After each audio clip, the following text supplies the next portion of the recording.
Halo kalian semua, selamat datang di channel Singkat Padat. Bagaimana kabar kalian semua? Mimin harap kalian semua baik-baik saja. Dan pada video kali ini kita akan melanjutkan alur cerita dari serial Donghua Immortality episode ke-12 yang kemungkinan akan menjadi episode terakhir dari serial Donghua Immortality season ketiga. Karena untuk serial Donghua ini kemungkinan besar hanya sampai episode 12 saja. Dan sebagai penutup episode kali ini, sebelum kita masuk ke cerita terbaru, mari kita sedikit mengingat cerita sebelumnya, yang dimana pada cerita sebelumnya kompetisi Sanhe kembali berlanjut dengan pertarungan antara Yu'er bertarung melawan seorang pria yang menggunakan serangga sebagai senjatanya, atau lebih tepatnya ia menggunakan senjata ulat yang dapat menggunakan teknik ilusi, yang singkat cerita pertarungan itu tetap dimenangkan oleh Yu'er. Dan pada pertarungan kedua adanya pertarungan antara senior Linyan bertarung melawan senior Jangkong, yang dalam pertarungan itu dimenangkan oleh senior Linyan yang menggunakan senjata tombak. Sedangkan untuk Fahan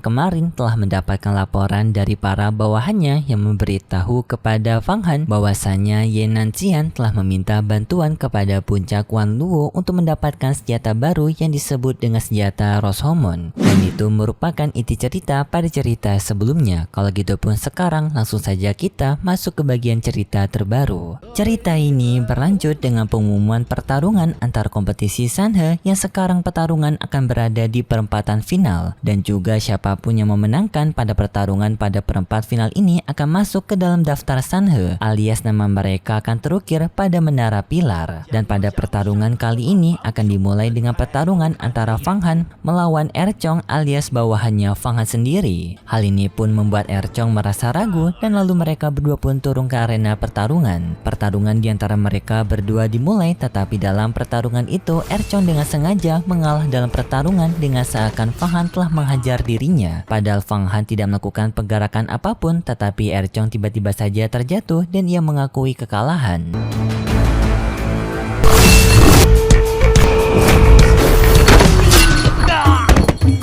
Hal ini pun membuat semua orang jadi bingung, termasuk Jing Yue. Dengan di sini Jing Yue memarahi Erchong apakah Erchong dengan sengaja mengalah kepada Fang Han. Orang-orang yang berada di sana pun jadi curiga apakah pertarungan sebelumnya, pertarungan yang telah dibuat-buat oleh Fang Han dan juga Erchong yang sengaja membuat Erchong dikalahkan. Ye Nanxian juga mulai curiga antara Erchong dan juga Muming ini karena mereka berdua yang berlagak aneh setelah bertemu dengan Fang Han sebelumnya. Dan pertarungan selanjutnya pun berlanjut dengan pertarungan kali ini antara Ye Nanxian akan bertarung melawan Muming. Mereka berdua pun sama-sama turun ke dalam arena pertarungan. Ye Nanxian bertanya kepada Muming apa yang mereka berdua telah sembunyikan dari dirinya, karena Ye Nanxian telah mencurigai di antara mereka berdua dengan Fang Han. Tetapi Muming tidak mau menjawab hal tersebut. Ia pun menantang kepada Ye Nanxian untuk memulai pertarungan ini. Hal ini pun membuat Ye Nanxian kesal kepada Muming dan langsung menghajar Muming. Sampai pada akhirnya Ye Nanxian bisa mencekik Muming dan menyuruh kepada Muming untuk memberikan penjelasan. Muming pun takut dengan Ye Nanxian. Ia pun meminta kepada Ye Nanxian untuk melepaskan dirinya terlebih dahulu. Tetapi Muming langsung mengatakan kepada Ye Nanxian bahwasanya dirinya telah mengakui kekalahan. Hal ini pun semakin membuat Ye Nanxian kesal dan ia hampir mengakhiri nyawanya Muming dengan menggunakan pedangnya.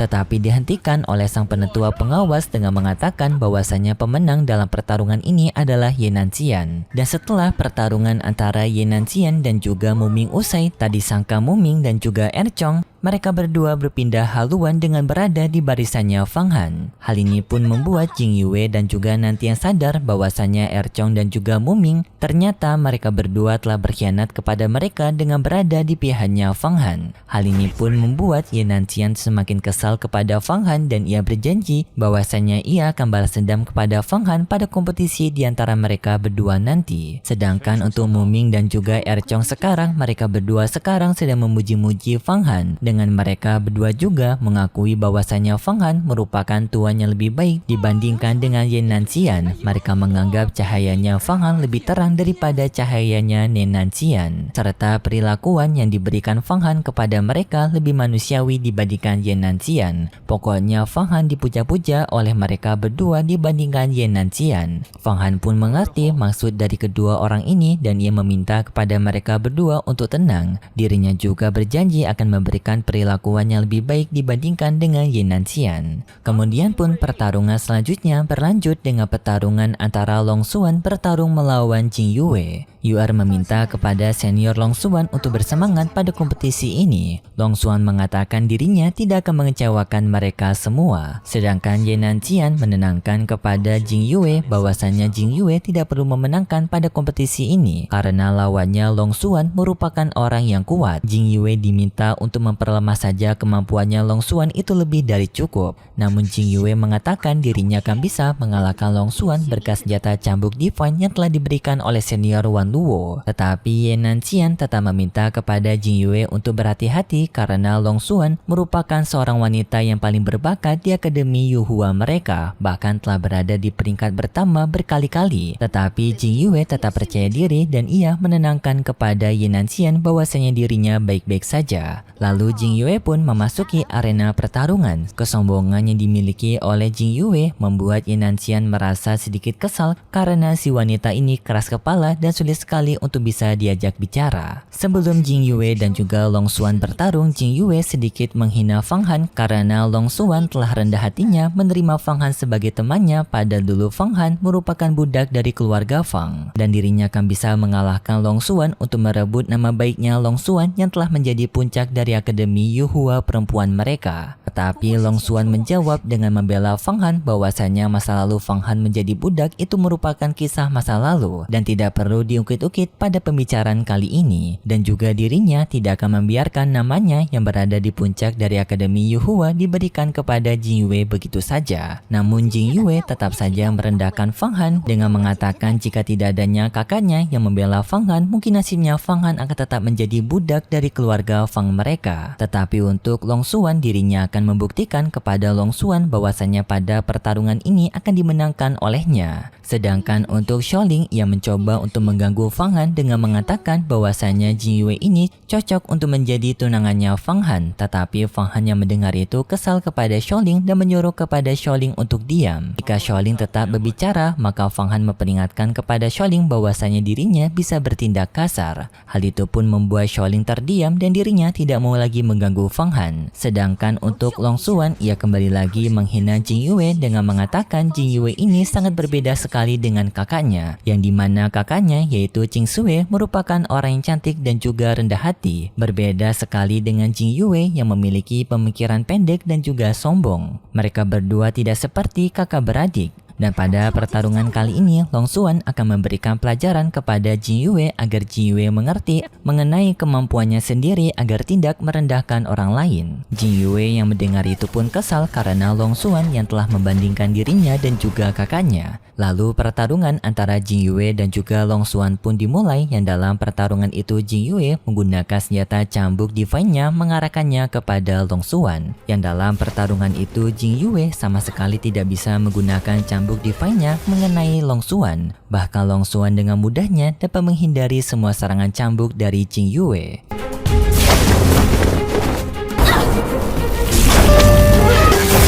Fang Han yang melihat pertarungan ini pun menyadari bahwasanya pertarungan ini dengan mudahnya akan dimenangkan oleh Long Xuan. Senjata cambuk yang diarahkan Jing Yue kepada Long Xuan pada akhirnya telah berhasil ditangkap oleh Long Xuan. Long Xuan juga mengatakan kepada Jing Yue bahwasanya senjata cambuknya Jing Yue merupakan kekuatan utamanya, tetapi untuk kekuatan Jing Yue sendiri ia tidak memiliki kekuatan yang layak untuk menggunakan senjata ini. Bisa dibilang pada pertarungan ini Jing Yue hanya memanfaatkan senjatanya tetapi tidak kemampuannya. Untuk kemampuannya Jing Yue sendiri sangat di bawah jauh dari senjata yang ia gunakan. Jing Yue tidak akan mampu mengalahkan Long Xuan karena Long Xuan sendiri telah belajar berkultivasi sejak lama bertahun-tahun. Berbeda dengan Jing Yue yang hanya memanfaatkan senjata ajaib ini. Tetapi bukannya Jing Yue merasa bersalah, Jing Yue justru menggunakan power kakaknya untuk mengancam kepada Long Xuan segera meminta maaf kepada dirinya. Jika Long Xuan tidak meminta maaf, maka Jing Yue akan melaporkan Long Xuan kepada kakaknya dan kakaknya akan memberikan pelajaran kepada Long Xuan. Long Xuan yang mendengar ini pun merasa muak karena Jing Yue yang sama sekali tidak belajar dari perkataannya. Long Xuan pun menggunakan kekuatan esnya membuat arena pertarungan mereka seketika menjadi membeku. Aura membeku yang dikeluarkan oleh kekuatan Long Xuan membuat semua orang yang berada di arena pertarungan juga merasakan rasa dinginnya.